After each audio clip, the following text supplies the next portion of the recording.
2022년 2월 24일 목요일 아침 묵상입니다. 기도로 묵상 시작하시겠습니다. 하나님 감사드립니다.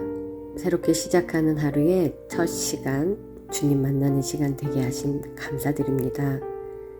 아침 묵상을 통해 바르게 깨닫고 실천의 삶을 살게 하신 하나님께 감사드립니다.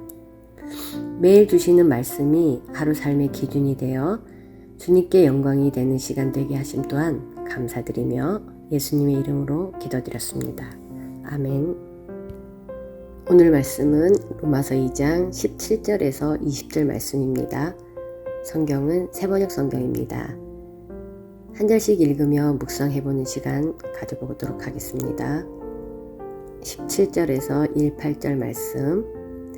그런데 스스로 유대 사람이라고 하면서 율법을 의지하며 하나님을 자랑하며 그분의 뜻을 알며 율법으로 가르침을 받아서 옳고 그른 것을 분간할 줄 안다고 자부하는 사람이 있습니다. 로마서 2장에서는 바울이 이방인들에 대한 유대인들의 교만함과 우월감을 지적하고 있습니다. 율법을 완벽하게 지키지도 못하면서 선민이라고 칭하며 우월감에 사로잡혀 있음을 이야기합니다. 율법을 의지했다는 것은 율법을 소유했다는 그 사실 하나에 안주하며 하나님의 뜻을 다 행했다는 잘못된 생각을 가지고 있음을 이야기합니다. 또한 하나님을 자랑했다는 것은 하나님을 높이며 영광스럽게 하는 것이 아니라 자신들이 하나님의 택함을 받은 것을 자랑하였습니다. 유대인들은 어릴 적부터 성경을 가까이 하며 자란다고 합니다. 이것은 참으로 바람직한 것입니다. 그리고 좋은 환경에서 아이들이 성장할 수 있음을 알려줍니다. 이러한 환경에서 말씀의 뜻을 알고 가르침을 받고 분간할 줄 안다면은 얼마나 좋을까요? 그런데 하나님의 말씀의 뜻을 알고 또 가르침을 받고 분간할 줄 안다는 것은 무엇일까요? 그것은 어떠한 일을 하든 방향성, 즉 알고 가르치고 분간하는 그 모든 것이 그 모든 방향이 하나님께 영광이 되고 기뻐하시는 것에 그 방향을 맞추는 것이 아닐까요? 나의 관찰과 경험에 의한 뜻을 알고 또 분간하는 것이 아니라 성경, 즉 하나님이 알려주는 지혜와 기준이 되어야 하지 않을까요?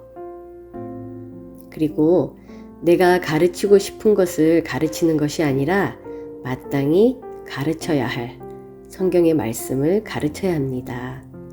그리고 여기에서 말하는 자부하는 사람이 아니라 행하는 사람이 되어야 함을 깨닫습니다. 다음은 19절, 20절 말씀. 그런데 그런 사람일수록 스스로 눈먼 사람의 길잡이요 어둠 속에 있는 사람의 빛이라고 생각합니다. 율법에서 모든 지식과 진리의 근본을 터득하였다고 하면서 스스로 어리석은 사람의 교사요 어린아이의 선생으로 확신합니다. 여기서 바울은 유대인들에게 스스로 눈먼 사람의 길잡이 즉 소경이고 또 어둠 속에 있는 사람의 빛이라고 이야기하고 있습니다. 사실 유대인들은 이방인을 위한 안내자, 즉 인도하는 일을 해야 할 사람들이었습니다. 하지만 유대인 스스로 모든 지식과 진리의 근본을 다 터득하였다고 하고도 영적으로 소경이 되어 하나님의 뜻과 구원의 길을 보지 못하는 자들을 인도하지 못하고 있음을 여기서 바울은 말하고 있습니다. 이것은 자신이 진리 가운데 바로 서지 못하고 또 신앙 체험도 없고 성숙하지도 못한 채 남을 가르치는 어리석은 교사, 어린아이의 선생이라고 말하고 있습니다. 오늘 말씀을 묵상하며 깨닫게 되었습니다. 유대인들은 하나님의 선택을 받은 사람들이었습니다. 이것은 바로 하나님은 유대인들에게 하나님의 모든 지혜와 지식을 완전히 알 수 있도록 열어 보여주셨다는 것입니다. 바로 하나님을 알 수 있는 최고의 환경을 제공해 주신 것이지요. 하지만 이 최고의 환경이 최고의 교만과 우월감이 되었습니다. 하나님의 백성임을 고백하는 나는 과연 최고의 환경을 어떻게 누리고 있는지 점검해 봅니다.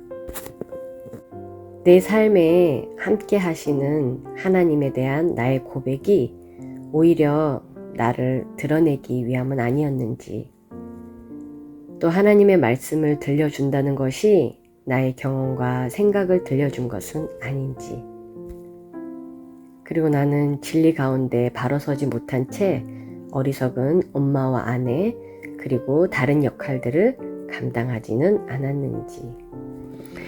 하지만 비록 그렇다고 할지라도 함께 하시며 늘 붙잡아 주시며 인도해 주시는 하나님께 감사와 영광을 돌려봅니다. 자, 오늘도 주님과 동행하기. 사랑합니다. 축복합니다.